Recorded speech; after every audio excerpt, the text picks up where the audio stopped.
Asia cup T20 super 4 मरहले के पहले मैच में श्रीलंका ने अफगानिस्तान को 4 विकेटों से शिकस्त दे दी। 176 रन का हदफ श्रीलंका ने आखिरी ओवर की पहली गेंद पर 6 विकेटों के नुकसान पर अबूर कर लिया।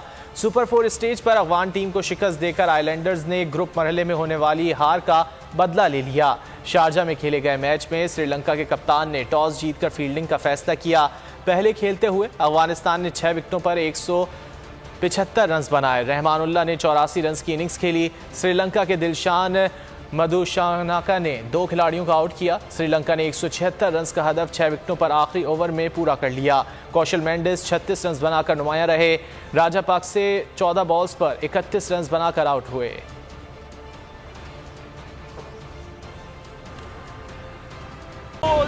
एक बार फिर नंबर 1। सब्सक्राइब करें और बेल दबाएं ताकि कोई खबर रह न जाए।